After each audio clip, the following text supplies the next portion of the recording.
Salam sejahtera anak-anak. Hari ini pendidikan moral tahun 6. Kita berada pada unit 8, Adil Pemangkin Keamanan Negara. Baiklah, sebelum kita terus membaca petikan, jadi kita kena tahu apa itu adil. Menurut murid-murid, apa itu adil? Baik. Soalan seterusnya, adakah adil itu maksudnya sama rata? 50-50.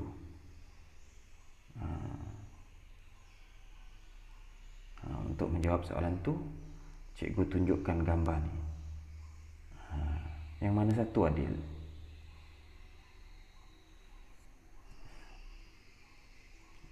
Tengok yang tandas pertama tu perempuan. Yang perempuan saja masuk. Yang tandas kedua tu ada apa tu? Ada logo. Apa orang panggil tu? Ada simbol kan? Lelaki dan perempuan. Maksudnya lelaki dan perempuan sama-sama boleh masuk dalam tandas yang sama. Adakah itu adil? Nak sama rata tadi kan? Adakah itu adil? Sudah tentu tidak kan? Jadi maksud adil yang tepat adalah meletakkan sesuatu pada tempatnya. Maksud adil yang tepat adalah meletakkan sesuatu pada tempatnya. Murid tahun 1 lainlah isi mata pelajarannya, taklah seberat murid yang ada di tingkatan 5 kan? Mana boleh sama rata. Ada anak lelaki dan anak perempuan. Anak perempuan kita belikan skirt, anak lelaki kita belikan seluar kan?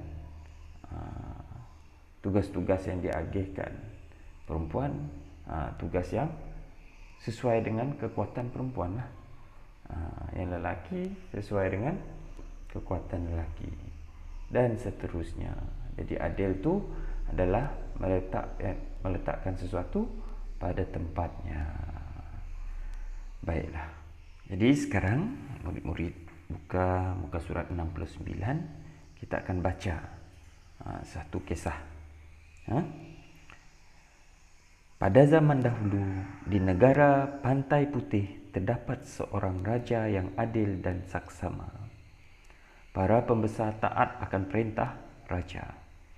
Kehidupan rakyat jelata aman dan sejahtera. Sumber utama pendapatan mereka ialah mencari rezeki di laut. Pada suatu hari, negara Pantai Putih diserang oleh ikan todak. Raja berikhtiar untuk menyelesaikan masalah itu. Raja membahagikan rakyat kepada beberapa kumpulan berdasarkan kemahiran dan senjata yang dimiliki oleh mereka.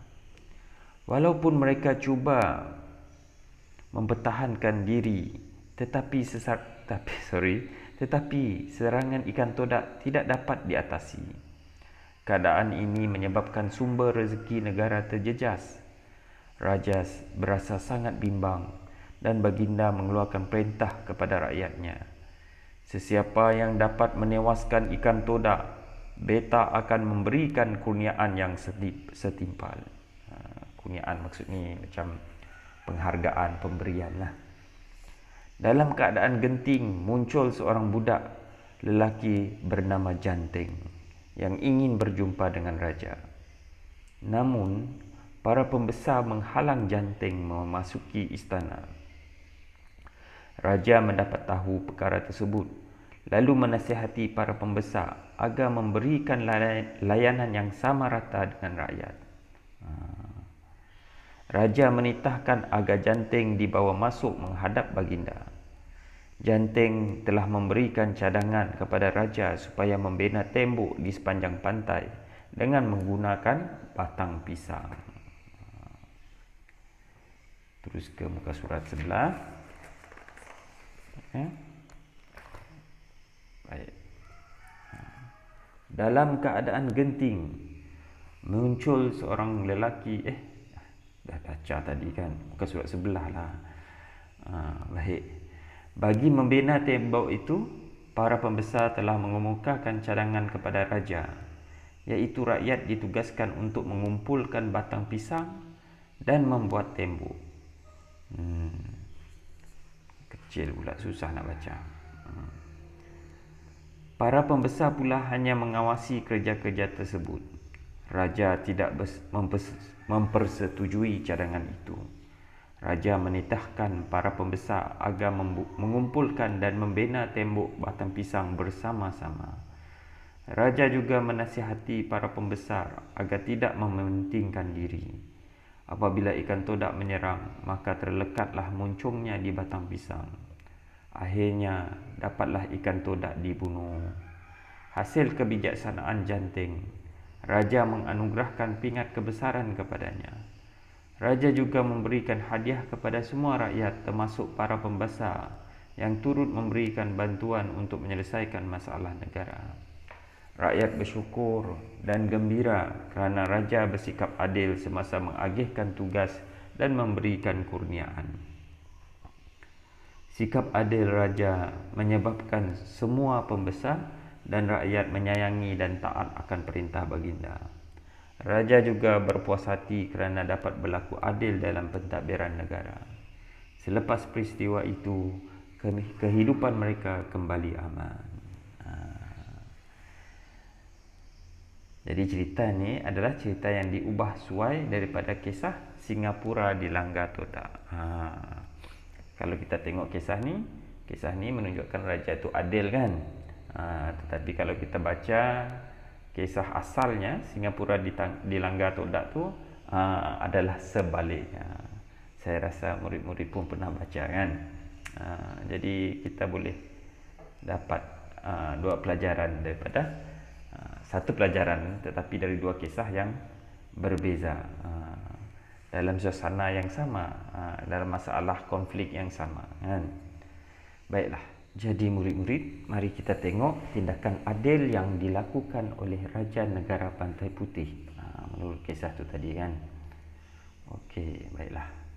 Yang pertama, baginda telah mengarahkan tugas-tugas diagihkan kepada kumpulan-kumpulan mengikut kemahiran dan senjata yang dimiliki.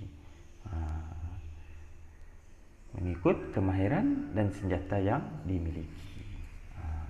Ini adil nama dia. Mengikut kemahiran. Orang yang bertukang, bertukang lah. Orang pahlawan, dia berlawan lah, berperang. Baik, yang kedua, menasihati para pembesar supaya memberi layanan sama rata kepada rakyat. Baiklah, yang ketiga,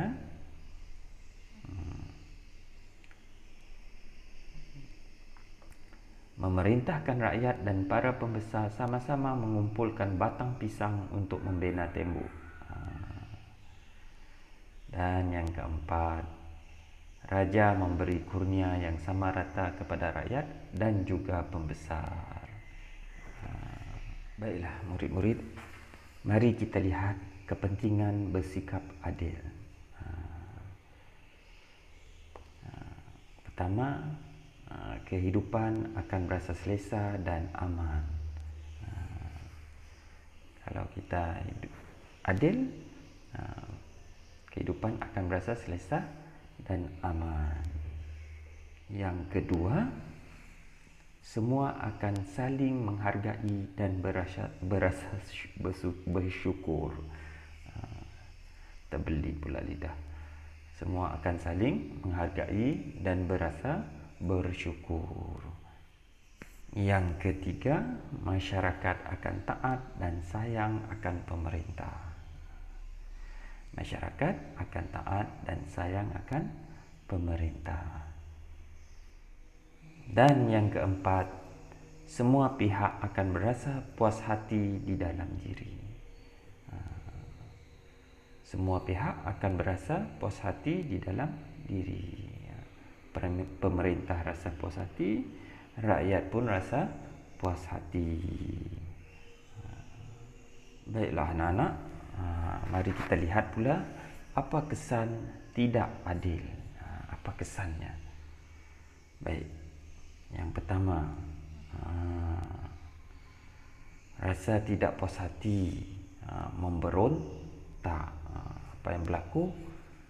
Rasa tidak puas hati dan memberontak. Ini adalah satu rasa yang tidak elok, suasana yang tidak elok. Yang kedua pula, rasa bersalah akan menghantui orang yang tidak berlaku adil, terutamanya pemimpin lah. Jika dia berlaku zalim, iaitu tidak adil, sedikit sebanyak pasti dia akan ada rasa bersalah. Sebab secara semula jadinya manusia ini suka akan kebaikan, dan adil itu adalah kebaikan. Jika dia buat sesuatu yang tidak adil, yang zalim, sedikit sebanyak dia akan rasa bersalah. Inilah yang akan mengganggu fikiran dia. Kalau dia cenderung kepada kebaikan, dia akan bertaubat, dia akan insaf, dia akan ubah cara dia. Tetapi kalau dia cenderung kepada kejahatan, maka sifat rasa bersalah ni akan cuba dia lupakan, dan dia teruskan, dan dia semakin menjadi zalim, semakin tidak adil. Sifat manusia memang macam tu. Dia mengalah ataupun dia berjuang. Dalam kehidupan ni, bila benda yang tak baik, kita kena mengalah, kita kena akui dan kita ubah. Jangan kita sombong, kita melawan, kan?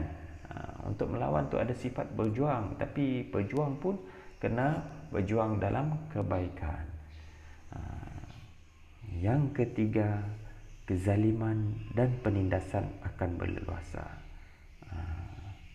Kezaliman dan penindasan akan berleluasa, baik di kalangan pemerintah maupun di kalangan rakyat. Dan yang keempat, suasana tidak tenteram akan terjadi. Semua ni akan berlaku. Suasana tidak tenteram akan terjadi. Pergolakan akan berlaku. Jadi tak tenteram lagi. Rakyat memberontak terhadap kerajaan, kan? Kerajaan pula berlaku zalim kepada rakyat. Yang biasanya menjadi mangsa ni adalah anak-anak lah. Jadi baiklah anak-anak. Jadi anak-anak, kita semua perlu berlaku adil. Jangan kita hanya meletakkan tanggungjawab untuk menjadi adil itu hanya pada pemerintah. Semua kita perlu berlaku adil. Sebab pemerintah itu adalah cerminan rakyatnya. Jika rakyat adil, maka pemimpin pun adil. Kita di Malaysia mengamalkan sistem demokrasi. Pemimpin itu jadi pemimpin kerana rakyat yang memilihnya. Jika rakyat itu baik, maka pemimpin yang diangkat mestilah baik. Manakala jika rakyat itu bermasalah, maka pemimpin yang diangkat pun bermasalah. Jadi semua bertanggungjawab. Sama-sama kita cuba usaha sungguh-sungguh untuk menjadi seorang yang adil, seorang yang baik dari segala segi. Maka kita akan terangkatlah pemimpin yang adil, baik, kan? Jadi sama-sama kita. Ini bukan tanggungjawab individu, ini tanggungjawab semua. Baiklah anak-anak. Jadi untuk hari ini, inilah pelajaran kita. Semoga anak-anak dapat mengambil manfaat dan cuba terapkan dalam kehidupan. Dan jika baik lagi, cuba fahamkan adik-adik kamu tentang sifat adil ni. Ingat, adil itu adalah meletakkan sesuatu pada tempatnya, bukan sama rata. Bapa makan 2 pinggan, bapa kerja keras, kerja berat, memerlukan banyak tenaga, kan? Adik yang umur 5 tahun takkan nak bagi 2 pinggan nasi juga kan. Menangislah dia nak habiskan tu nanti. Jadi bukan maksudnya sama rata. Adil tu bukan sama rata, tetapi adil itu adalah meletakkan sesuatu pada tempatnya, apa yang sesuai. Baiklah. Jadi sehingga kita berjumpa lagi.